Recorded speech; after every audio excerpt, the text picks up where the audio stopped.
VOA This Morning.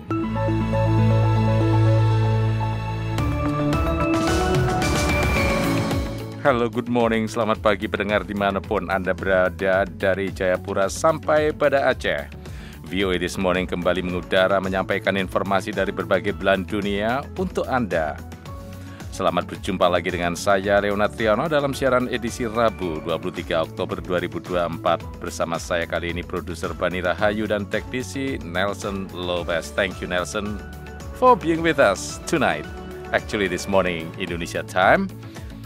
Siaran ini dipancarkan live dari Studio 17 VOA di pusat kota Washington DC, dan kami berterima kasih kepada teman-teman di berbagai radio di seluruh Indonesia yang meneruskan siaran ini. Berbagai laporan terkini dan informasi menarik telah kami sampaikan dan siapkan untuk Anda, di antaranya FBI selidiki kebocoran dokumen tentang potensi serangan Israel ke Iran. To my knowledge, this official is not a subject of interest, and the department remains fully committed to supporting the investigation. Menko Hukum dan HAM klarifikasi pernyataannya bahwa peristiwa 98 bukan pelanggaran HAM berat.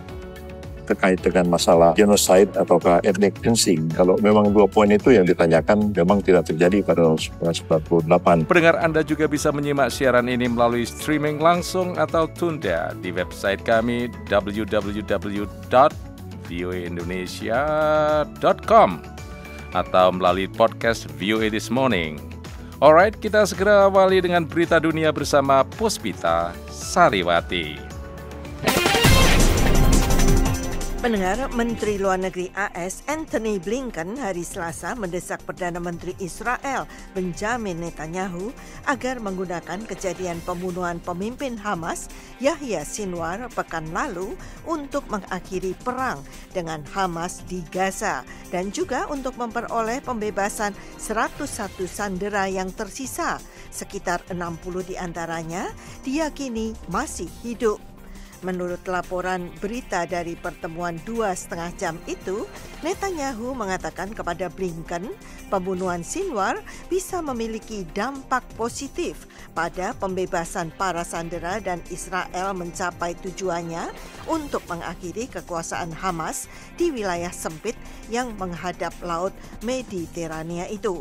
Dalam lawatannya yang ke-11 ke Timur Tengah sejak perang Israel-Hamas meletus lebih dari setahun lalu, Menlu AS itu juga menekankan agar Netanyahu mengizinkan lebih banyak bantuan kemanusiaan untuk menjangkau warga Palestina yang kelaparan di Gaza. Netanyahu dan Blinken juga membahas pertempuran Israel yang sedang berlangsung dengan militan Hizbullah yang didukung Iran yang berpusat di Lebanon untuk memungkinkan pengungsi Israel kembali dengan selamat ke rumah mereka di Israel Utara. Kita ke India. Presiden Tiongkok Xi Jinping, Perdana Menteri India Narendra Modi dan para pemimpin dunia lainnya tiba di kota Kazan, Rusia hari Selasa. Mereka menghadiri pertemuan puncak BRICS, kelompok yang terdiri dari negara-negara berkembang. Rusia berharap KTT itu menjadi titik temu untuk menentang pengaruh Barat dalam urusan dunia. Bagi Presiden Rusia Vladimir Putin, pertemuan 3 hari itu juga menawarkan cara yang kuat untuk menunjukkan kegagalan upaya-upaya yang dipimpin AS untuk mengucilkan Rusia atas tindakannya terhadap Ukraina.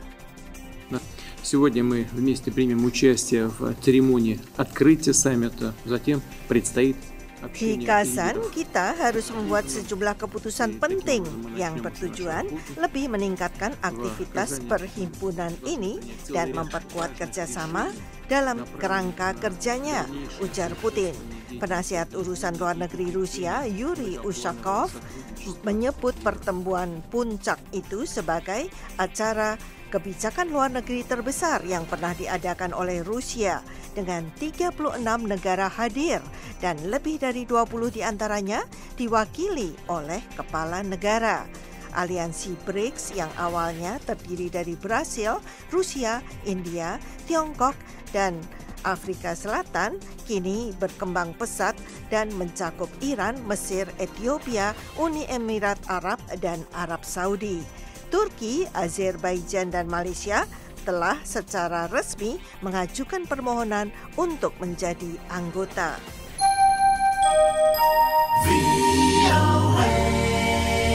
Bagi Lev Skoryakin, seorang aktivis politik Rusia yang menjadi buronan dan dimasukkan dalam daftar orang yang dicari Kremlin karena melancarkan protes anti pemerintah, nasib baiknya berakhir pada Juni tahun lalu. Setelah melarikan diri ke Kirgistan pada musim panas sebelumnya, ia bersikap tidak menonjol selama lebih dari setahun sebelum pihak berwenang Kirgistan yang bertindak atas pemerintahan Rusia menemukannya di ibu kota Bishkek. Pada Oktober tahun yang sama, mereka mengekstradisi Skoryakin ke Rusia. Skoryakin yang berimigrasi ke Jerman awal tahun ini setelah mendekam 3 bulan di penjara Rusia mengatakan kepada VOA, pihak berwenang Kirgistan mengetahui keberadaannya. Negara itu menggunakan sistem baru pengenalan wajah yang diluncurkan bulan Juni lalu atas bantuan pemerintah Rusia. Sewaktu Palau mengesahkan undang-undang pada tahun 2015 yang menutup 80% wilayah lautnya untuk penangkapan ikan, negara kecil di kawasan Pasifik itu menjadi pemimpin dunia dalam bidang pelestarian laut. Suaka Laut Nasional Palau adalah salah satu yang terbesar di dunia. Sekian berita dunia, Puspita Sariwati, VOA, Washington.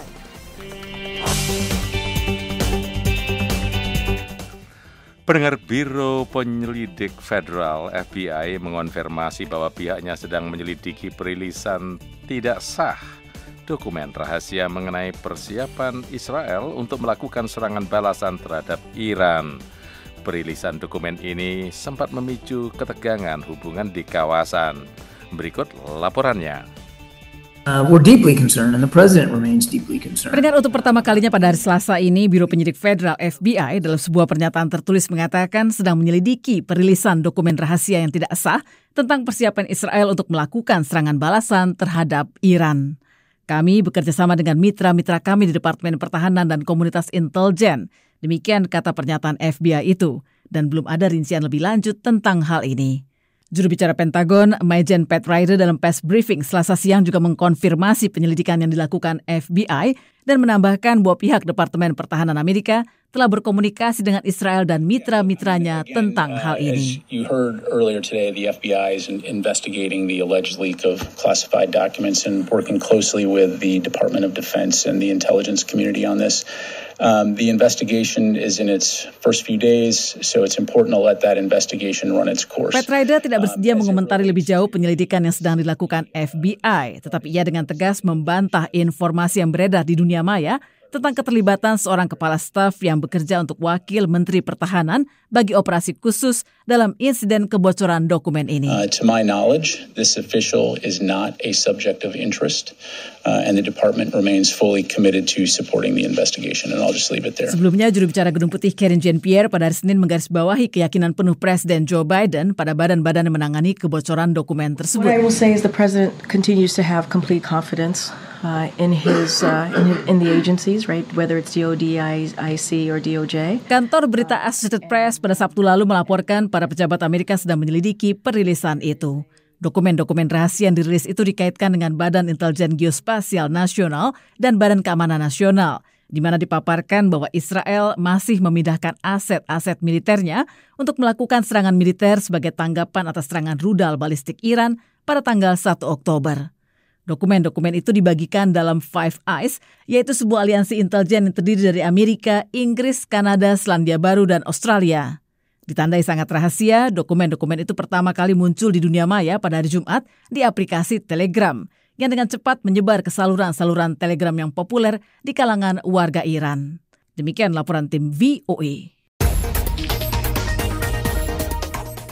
Pendengar, anggota serikat pekerja yang jumlahnya sekitar 14 juta merupakan bagian kecil dari pemilih Amerika. Namun kedua calon presiden berusaha mendapatkan dukungan mereka. Berikut alasannya disampaikan oleh Karlina Amkas. Dalam kampanyenya, Wakil Presiden Kamala Harris, calon presiden dari Partai Demokrat, menjanjikan diakhirinya pajak atas tip atau gratifikasi yang diterima pekerja. Janji itu spontan disambut meriah peserta kampanye, termasuk anggota Serikat Pekerja. Kenny Castrol adalah perwakilan Serikat Pekerja Kasino di Las Vegas, Nevada. I know that Vice President Kamala Harris has a clear plan to end federal taxes on tips. Saya tahu bahwa Wakil Presiden Kamala Harris mempunyai rencana yang jelas untuk mengakhiri pajak federal atas tip bagi kami para pekerja jasa di Nevada. Itu benar. Dan bahwa Donald Trump berpura-pura menjadi penyelamat pekerja yang menerima tip adalah kebohongan yang berbahaya. Demikian dikatakan Kenny Castrol. Mantan presiden dan calon presiden dari Partai Republik Donald Trump juga telah mengunjungi Las Vegas, kota yang bergantung pada industri jasa, untuk mempromosikan rencananya tidak akan mengenakan pajak atas tip bagi bandar kasino, pelayan, dan pembantu rumah tangga. Seorang pendukung Trump, Didi Lima, mengatakan, That is going to be adored by the employees, by all of the employees, particularly that don't have salaries. Itu akan disukai para karyawan, semua karyawan, khususnya yang tidak memiliki gaji dan yang berpenghasilan dari tip. Itu akan disukai mereka. Trump juga telah meraih dukungan dari Departemen Kepolisian Las Vegas. Dukungan dari puluhan ribu anggota Serikat Pekerja yang bekerja di Nevada sangat diharapkan oleh kedua calon presiden. Kamala Harris juga memperoleh dukungan dari serikat setempat, Teamsters. Tetapi, Organisasi Nasional Pengemudi Barang dan Pekerja Gudang itu menolak untuk mendukung capres manapun. Sebagian pemilih di Nevada melihat itu sebagai sinyal yang penting. Namun, Serikat Pekerja Kuliner di Las Vegas mendukung Harris. Ted Papa George adalah sekretaris sekaligus bendahara serikat tersebut. Working class voters are smart. They're not dumb and they are a little skeptical. But the problem with President Trump is that he lies. Pemilih kelas pekerja adalah orang-orang yang cerdas. Mereka tidak bodoh dan mereka sedikit skeptis. Namun masalah dengan Presiden Trump adalah ia berbohong dan ia banyak berbohong. Namun Wakil Presiden Harris ini adalah bagian dari program menyeluruh untuk mengatasi biaya hidup. Anggota serikat di Nevada, satu dari segelintir negara bagian yang menjadi penentu pemilihan presiden, pada akhirnya mungkin memberikan suara penentu. Karlina Amkas, VOA, Washington. The Voice of America, VOA. Menteri Koordinator Bidang Hukum dan Hak Asasi Manusia Indonesia, Yusril Ihza Mahendra, mengklarifikasi pernyataannya tentang tragedi 98. Yusril merasa pernyataannya keliru dipahami dan perlu menjelaskan ulang. Reporter VOA Gita Intan melaporkan dari Jakarta.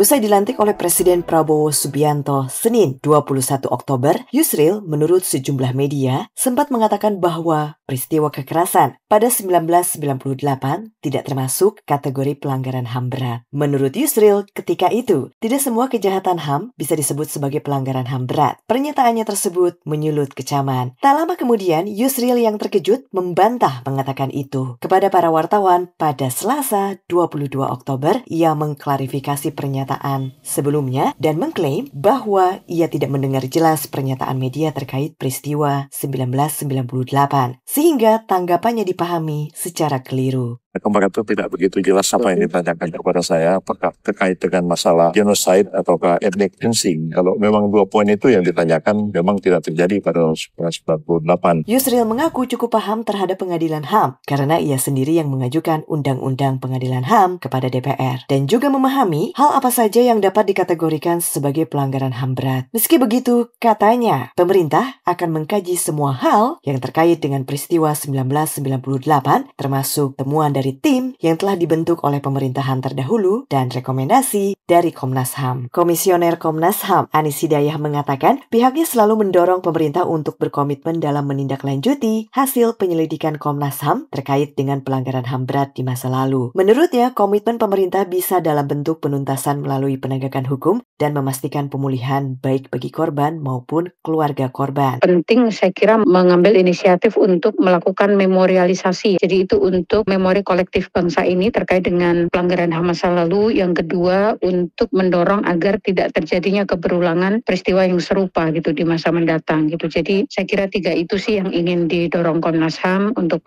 pemerintah ke depan. Gitu. Kepala Divisi Pemantauan dan Impunitas Kontras, Jen Rosalina, mengungkapkan klarifikasi dari Yusril tetap saja menimbulkan polemik di mata publik. Menjadi bukti bahwa bagaimana negara berusaha untuk memutihkan kasus pelanggaran berat hak asasi manusia yang pernah terjadi di Indonesia. Kita bisa melihat bahwa negara lewat manifestasi dari pernyataan Yusril selaku Menteri Koordinator Hukum, HAM, Imigrasi dan Permasyarakatan juga menjadi bentuk larinya tanggung jawab negara untuk kemudian melindungi, memajukan dan menegakkan hak asasi manusia sebagaimana di dalam konstitusi. Dari Jakarta, Gita Intan melaporkan untuk VOA Washington.